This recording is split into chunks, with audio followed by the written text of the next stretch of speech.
Good morning, everyone. Welcome to this month's education seminar on another interesting topic of wealth management, whether to invest in an RRSP or not. Today is Saturday, February 20th, and I'm your host, Rupmeet Singh. I run a wealth management practice at RBC Dominion Securities. Last month, we talked about RRSP as a tax planning tool. We learned about why do Canadians hold an RRSP, how does it function, and the benefits of spousal RRSP. Continuing on previous conversations, we have Rupmeet Singh, partner at Cloudyworth CPA, joining us today and shed some light on the common questions that we come across from Canadians, whether I should invest into an RRSP or not. But before we begin, if you have any questions for our presenters, please submit them to us via email that is on the screen, rupmeet.singh@rbc.com. Aman, welcome back. Thank you for having me again, Rup. I enjoy your Saturday morning conversation. Absolutely, Aman. And I have received some positive feedback from our audience in past. And thank you so much for giving your Saturday morning. We had many people reached out to us after our last session. That led to our today's topic on whether one should invest into an RRSP or not. So, Aman, what will be your approach to assist them with this decision-making process? Yeah, so Rup, there are so many variables that are going to fit into deciding whether the RRSP investment should be made or not. But let's say at a big picture level, the decision depends upon the client's goals.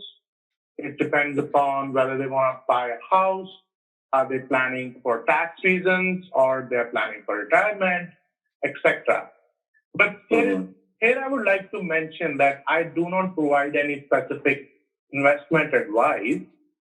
And since you are an investment advisor, I think the listeners might be curious to understand your approach on how to utilize the RRSP funds with appropriate investing strategy.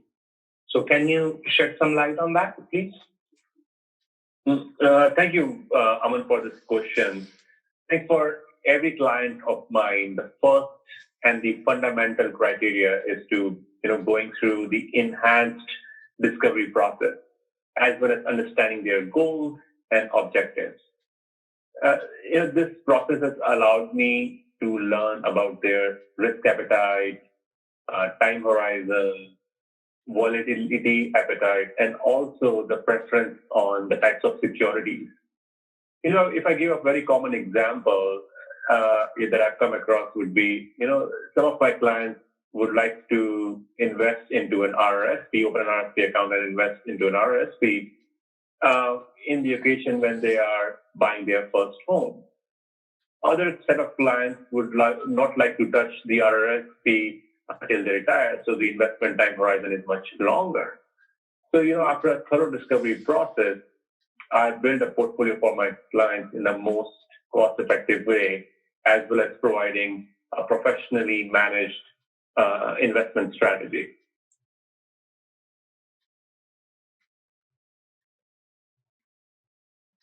Okay, so thanks, Rup, for giving a very convincing answer. And you know what? You've touched upon the goals of your clients. Now, can I ask you to let us know what are some of the common goals that you have come across in your discovery process for RRSPs? Aman, typically every client has a unique set of goals.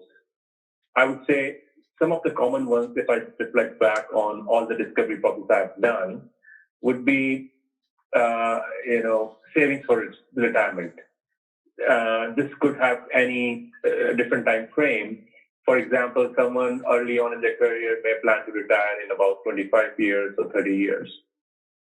Other clients that I may have onboarded may have a plan to retire in about 5 years or 6 years. That is one. Second would be that we touched upon earlier today is saving for the first-time home buyer program.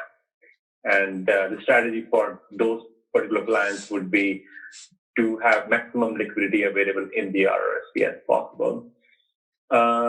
Then the third one would be, saving for education is another goal that I have helped my clients with. Very interesting. And Arup, I would say fair enough. Thanks for explaining your logical approach, which is based on finding the investment strategy which fits the client's goal. Can I say that? Yeah. Yeah. Okay. No, absolutely. Yeah. So, Aman, just a second. I have just received a question from one of our audience. And this person is a business owner. So for a business owner, what would you recommend in this scenario, whether withdrawing from the corporation, which is typically at a lower tax bracket, and invest into RRSP, or keep the funds into the corporation for investing? So which option is the best? That is a great question. Yeah. So, I agree with you. It is a very great question and a very common question which many clients ask me, particularly at the year-end time. And thanks for asking this very important question. So, it depends. There are many variables that may affect the decision, But if you ask my opinion, over time, an RRSP might leave the business owners with more money in their pocket than corporate investing. That's my personal take on it. So that's very interesting, Aman, that you mentioned that. Could you please elaborate more on this particular comment that you made? Yes, I can elaborate more. So, you see, RRSP investing could outperform corporate investing when earnings come from, let's say, eligible dividends, interest, and other income, such as annual capital gains. Okay. Another thing which I would like to mention is that the small business deduction available to the company may be limited if over $50,000 of passive income is earned inside the corporation. Mm-hmm. So having said that, I would like to say that the corporate investments are not always bad, because the corporate investments that exclusively earn deferred capital gains could outperform RRSP investments. Okay. So, I think, Aman, there is the same audience is asking us a follow-up question. So if a business owner have excess funds in a company, then how can they get the money out of the company to invest in RRSP? Should they withdraw as a salary or a dividend? Like, what would be your take on it? Okay. So it depends, right? So while the salary that they receive from the company as an employee qualifies as earned income that increases the RRSP room, dividends that they receive as a shareholder does not.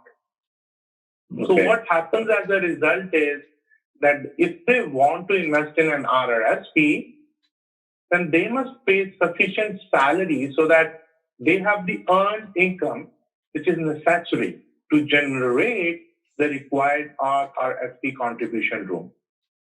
Mm-hmm. And alternatively, let's say if they want to leave the funds in their corporation for investment, then they might want to take the money out later in the form of dividends. Mm-hmm. So that's the other thing which I have noticed. But Arup, we know that RRSP has many benefits as tax-deferred compound growth. But you know what? As a conservative accountant, just like all savings vehicles, Canadians have to watch out for while contributing towards RRSP. What are the key points? Mm-hmm. Can you please elaborate on that? Absolutely, Aman. If I would reflect back on our last episode, we had a conversation about few things that the Canadians that they have to think about from an RRSP standpoint. One of the key ones is there is a mandatory withdrawal program that they have to have at the age 72. The key point to consider that is when you withdraw money out from RRSP, it is fully taxable. And you can build a cash flow plan and then withdraw the minimum, requirement to convert by converting into an RRIS like this. Another point to consider that is RRSP is not an ideal for a short-term saving, because again, coming back to the point about if you put the money into RRSP, yes, you get tax benefits from that. Having said that, when you take the money out, you have to pay taxes. So it is not a right strategy from a short-term savings perspective, other than when you're doing your first-time principal residence purchase. And lastly, I would say, like any other investment accounts, RRSP is fully taxable at death. Speaking of which, taxable rate, Aman, can you please provide your insights into the impact of the marginal tax rates of the taxpayers on the decision to, contribute to RRSP? Marginal tax rate, I see. See, the taxpayer marginal tax rate throughout the RRSP life cycle may impact the decision to contribute, as you might have seen in your practice as well. Yeah. So by making an RRSP contribution when the taxpayer is in a high marginal tax bracket and withdrawing the funds when they are in a lower tax bracket, if they do this, then they may end up in paying lesser taxes overall on the principal amount. Okay. That's my take on that, yeah. So if I may have a follow-up question on this. So if an individual that makes an RRSP should make an RRSP contribution now or deduct the RRSP in the future, what is the decision-making process on it? Excellent question. So yeah, absolutely they can do so. So RRSP contribution does not have to be deducted in the year in which it is made. The contributions can be deducted in that year or in the future year.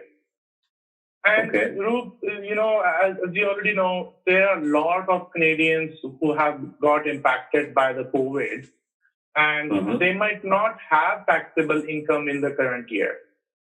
So if they are in this situation, then they might want to consider deferring the deduction for their contribution.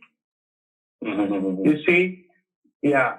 So by delaying the deduction to a year, when their marginal tax rate is higher, they will save more in taxes. But at the same time, I think I should mention that it would be more helpful if they are careful while deciding to defer the deduction, as the time value of money also needs to be considered. Exactly. Okay. Yeah. So Aman, thank you so much for explaining the deferral strategy and many other great points as well today. So this brings to the close for our today's brief session on whether to invest into an RRSP or not. I definitely had some takeaways. So thank you, Aman, for giving your Saturday morning to us. Thank you, Rup, and thank you, everyone, for joining. Okay. And thank you, audience. And I would like to thank you all for taking your time to attend this seminar. If you have any additional questions, please connect with Aman directly or myself, and we would be happy to take your questions one-on-one. Thanks all. We will see you in the next seminar with another relevant wealth management topic. Thank you.